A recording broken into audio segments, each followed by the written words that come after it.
লোকসভা নির্বাচনের প্রচার চলছে জোর কদমে। পশ্চিম মেদিনীপুর জেলার ডেবরা ব্লকের 1 নম্বর ভবানীপুর অঞ্চলের পাটনা এলাকায় ঘাটাল লোকসভা কেন্দ্রের তৃণমূল কংগ্রেস প্রার্থী দীপক অধিকারী পথসভা করছেন। তিনি যখনই মঞ্চে উঠলেন তার কিছুক্ষণ পরেই ভেঙে পড়ল মঞ্চের একাংশ। যদিও সেরকম কোনো অঘটন ঘটেনি, তবে তৎক্ষণাৎ মঞ্চ থেকে সবাইকে নামিয়ে দেওয়া হয়।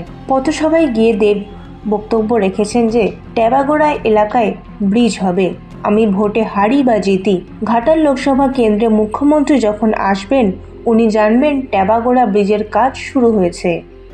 আমি আবার প্রতিশ্রুতি দিয়ে যাচ্ছি না, আমি দায়িত্ব নিয়ে বলে যাচ্ছি, আপনারা এই ট্যাবাগোড়া ব্রিজ যখনই মমতা ব্যানার্জি আমাদের নেত্রী, আমাদের মুখ্যমন্ত্রী প্রথমবার ঘাটাল লোকসভা কেন্দ্রে আসবেন, সেদিন তার মুখ থেকে শুনে নেবেন, ওনার মুখ থেকে শুনে নেবেন ট্যাবাগোড়া ব্রিজটা কবে থেকে শুরু হবে। ইনফ্যাক্ট তিনি বলেও দেবেন কবে থেকে কাজটা শুরু হবে।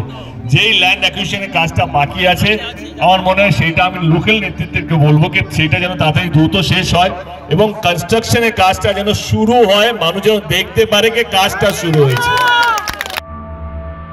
পশ্চিম মেদিনীপুর থেকে দিগ্বিজয় মাহালির রিপোর্ট, এএনএম নিউজ। আরও খবরের আপডেট পেতে সাবস্ক্রাইব করুন আমাদের ইউটিউব চ্যানেলটি আর বেল আইকনে ক্লিক করুন নোটিফিকেশনস পেতে।